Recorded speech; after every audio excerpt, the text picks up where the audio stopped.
Ang pagtawag ng Diyos kay Samuel. Ikatlong kabanata. Noong mga panahong naglilingkod si Samuel sa Panginoon sa ilalim ng pangangalaga ni Eli, madalang nang makipag-usap ang Panginoon at kakaunti na rin ang mga pangitain. Isang gabi natutulog si Eli sa kanyang kwarto. Hindi na siya gaanong nakakakita.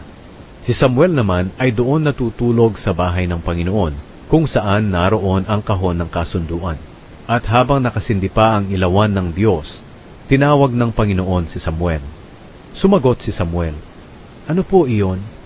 Tumakbo siya kay Eli at sinabi, "Ano po iyon? Bakit niyo po ako tinawag?" Sumagot si Eli, "Hindi kita tinawag. Bumalik ka na at matulog ulit." Kaya bumalik siya at muling natulog. Muli siyang tinawag ng Panginoon, "Samuel." Bumangon si Samuel, pumunta kay Eli at sinabi, "Ano po iyon? Bakit niyo po ako tinawag?"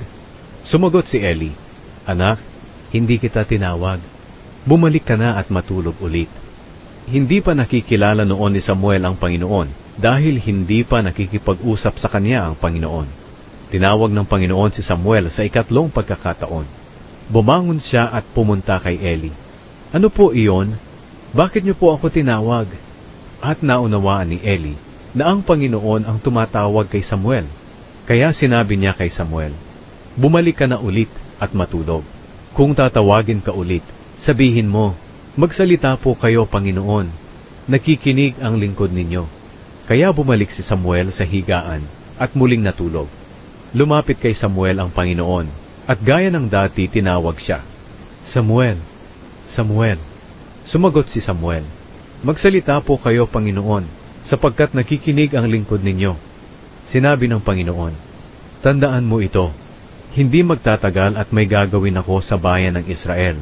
Paghaharian ng matinding takot ang lahat ng makakarinig nito. Pagdating ng takdang panahon, gagawin ko ang mga sinabi ko laban sa sambahayan ni Eli. Sinabi ko sa kanya na parurusahan ko habang panahon ang sambahayan niya, dahil pinabayaan niya ang mga anak niya sa mga ginagawa nilang paglapastangan sa akin, kahit alam na niya ang tungkol dito. Kaya isinumpa ko na ang kasalanan nila'y hindi mapapatawad ng anumang handog kahit kailan."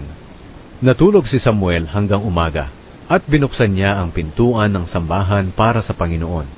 Natatakot siyang sabihin kay Eli ang tungkol sa pangitain. Ngunit tinawag siya ni Eli, "Samuel, anak." Sumagot si Samuel, "Ano po iyon?" Nagtanong si Eli, "Ano ba ang sinabi ng Panginoon sa iyo? Huwag kang maglilihim sa akin. Parurusahan ka ng Diyos ng matindi kung hindi mo sasabihin sa akin ang lahat ng sinabi niya sa iyo." Ipinagtapat nga ni Samuel ang lahat sa kanya. Wala siyang itinago. At sinabi ni Eli, "Siya ang Panginoon. Gagawin niya kung ano sa tingin niya ang mabuti." Patuloy na pinapatnubayan ng Panginoon si Samuel habang siya'y lumalaki. Niloob ng Panginoon na matupad ang lahat ng sinabi ni Samuel. Kaya kinilala si Samuel na propeta ng Panginoon mula Dan hanggang sa Beersheba. Patuloy na nagpapakita ang Panginoon kay Samuel doon sa Shilo. At doon ay pinakikilala ng Panginoon ang kanyang sarili sa pamamagitan ng pagkikipag-usap sa kanya.